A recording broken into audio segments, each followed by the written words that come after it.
की बात को यहीं से कंटिन्यू करूंगा क्योंकि हमें कॉल पे ज्वाइन किया है। जैसे कि मैंने भी आपको बताया कि ये वो नाम है कि इस नाम ने कराची को बड़ी इज्जत दी और इसने कराची वालों को बड़ा प्यार दिया और कराची की आवाम इनसे बहुत मोहब्बत करती है। समाजियात से आपका ताल्लुक है, सियासत से आपका ताल्लुक है, कई घरों के राशन इनके सुपुर्द हैं, बेयारो मददगार लोग इनके पास आते हैं और बेखौफतर होकर उनकी मदद करते हैं। इनसे भी आज की सूरत हाल पे बात करेंगे। सैयद अली हुसैन नकवी हमारे दरमियान मौजूद है।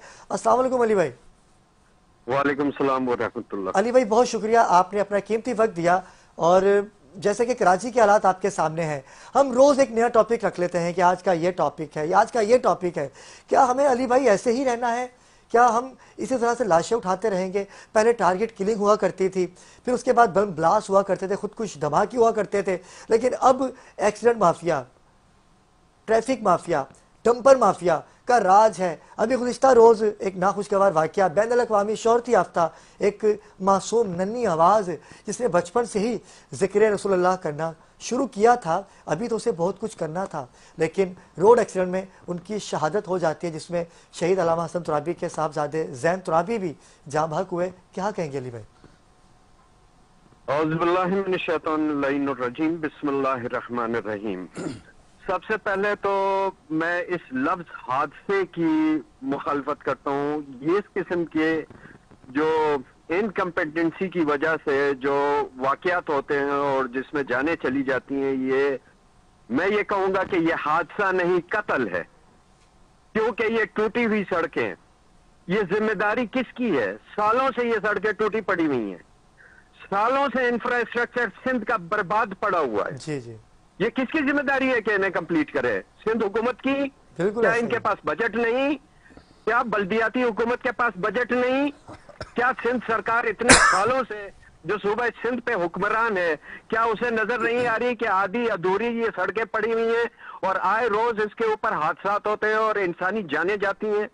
मैं ये समझता हूं कि ये हादसा नहीं है बल्कि ये कत्ल है और इनके FIR सिंध हुकूमत के और उन करप्ट ब्यूरोक्रेसी के खिलाफ दर्ज होनी चाहिए जो 80% बजट ये तरक्की कामों का डकार लेती हैं। अली भाई अभी गवर्नर साहब का बयान आया, उन्होंने कहा कि सिंध हुकूमत को चाहिए कि जो लोग एक्सीडेंट से जिनकी शहादतें होती हैं, जो जख्मी होते हैं, उनको कम से कम 1 करोड़ रुपए मुआवजा दिया जाए और अगर उनके पास, ड्राइवरों के पास इतने पैसे नहीं हैं तो उनकी गाड़ियां बेच के उनको मुआवजा दिया जाए। क्या इसका हल है ये अली भाई? पहली बात तो यह है कि क्या एक इंसानी जान की कीमत 1 करोड़ रुपया है? बिल्कुल। क्या इंसानी जान की कीमत लगाना इनके इख्तियार में है?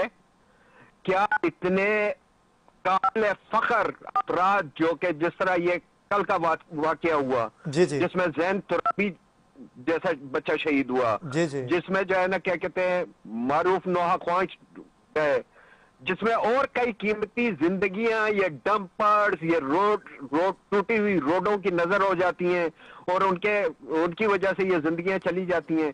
क्या सिंध सरकार उनकी जिंदगियों की कीमत लगा सकती है? अल्लाह रब्बुल करीम कहता है कि एक इंसान की जिंदगी की कोई जो है ना क्या कहते कीमत नहीं हो सकती।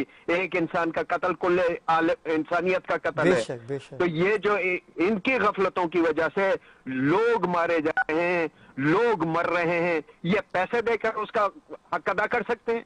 बिल्कुल नहीं कर सकते। ये इस काबिल नहीं है कि उन्हें हुक्मरान कहा जाए, ये इस काबिल नहीं है कि इन्हें इस खूबसूरत शहर की और इस अजीम सूबे की हुक्मरानी हासिल हो सके। अली भाई आप क्या देखते हैं? करप्शन का बाजार गर्म किया हुआ है, 80% बजट ये तरक्याती कामों के खा जाते हैं। आज सिंध को देख लें और सूबे पंजाब की तरक्की को देख लें, वहां पे इंफ्रास्ट्रक्चर पे काम हो रहा है, यहाँ हमें हमारी सड़कें टूटी पड़ी हैं, नालियां बह रही हैं, बाजार कंजस्टेड हैं, डंपर्स घूम रहे हैं, सब कुछ कानून नाम की कोई चीज नहीं है। अली भाई आपको क्या लगता है कि पाकिस्तान के जो हालात हैं, जो बिलखुसूस सिंध के जो हालात हैं, किस तरफ जा रहे हैं? हम ऐसे लाशें उठाते रहेंगे? क्या हमने ऐसे ही रहना है? क्या हम सब्र कर जाएं? क्या हमने ऐसे ही जिंदगी बसर करनी है? देखिए, असल में जब कौमें मुर्दा हो जाती हैं, बहस हो जाती हैं, जब वो अपनी इन सारी जो है ना मजालिम को अपनी मुकद्दर का हिस्सा समझ लेती हैं, तो फिर उन्हें इसी तरीके से जनाजे भी उठाने पड़ते हैं, इसी तरीके से दुख और तकलीफ भी उठानी पड़ती है, और इसी तरीके से उन हुक्मरानों के आगे जो है ना घूमना फिरना पड़ता है। लेकिन मसला अली इस भाई आपकी वक्त तो ये है सियासत पे गहरी कि नजर ये है। शहर कराची जो कि रेवेन्यू में अपना एक बहुत बड़ा किरदार अदा करता है, पाकिस्तान की इकोनॉमी में अपना एक बहुत बड़ा हिस्सा कंट्रीब्यूट करता है, वो शहर उचक्कों के हाथों पड़ चुका है। ये जितने हुक्मरान बैठे हैं, ये जितने कौमी असेंबली और सूबाई असेंबली के नुमाइंदे और बल्दियाती नुमाइंदे, ये इन्हें मैं सबको कहूंगा कि ये उचक्के और लुटेरे हैं जो कराची का हक खा चुके हैं, कराची का हक गस्ब कर चुके हैं और कराची की अवाम पे ये मुसल्लत है। अली भाई आपका सियासत से गहरा ताल्लुक है, और मैं आपसे आखिर में पूछना चाहूँगा कि आपने किसी भी कानून नाफिज करने वाले इदारे से या सिंध हुकूमत से रब्ता किया इस हवाले से? देखिए, इस वक्त मैं चूंकि बाहर हूँ, लेकिन उसके बावजूद जो है ना क्या कहते हैं, मैंने कुछ अहबाब को ये कहा है कि इसके ऊपर भरपूर आवाज उठाए। अब बहुत हो चुकी। आज भी एक हमारे नौखवा एक बड़ा मारूफ शख्सियत जो है ना क्या कहते हैं, वो हादसे का शिकार हुई है।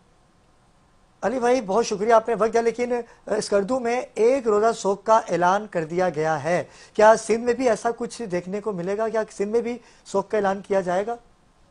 मैं उम्मीद करता हूँ अपनी मिल्लत की जानिब से कि हमारी मिल्लत एक बेदार मिल्लत है, एक बाबसीरत मिल्लत है, वो कम से कम शोक के जरिए ये पैगाम हुक्मरानों को देगी कि तुम्हारी नाअहलियों की वजह से हमारी कीमती जानें जा रही हैं, इस वजह से ये अपना किबला दुरुस्त करें। लेकिन मेरा ख्याल, मैं अपने जवानों को, अपनी तंजीमी जिम्मेदारान को और जो अकाबरीन मिल्लत हैं, मैं उनसे ये गुजारिश जरूर करूंगा कि एक FIR दर्ज करवाएं। बहुत शुक्रिया अली भाई, आपका बहुत अच्छा मुतालबा। आपने मिल्लत की बात की, मुसलमानों की बात की, और आपने कहा कि एक इंसान का कत्ल गोया पूरी इंसानियत का कत्ल है। शम्स मलिक भाई क्या कहेंगे? हाँ देखें सर, भाई ने जो हमारे अली साहब थे उसने तो सारी बातें कह दी। असल में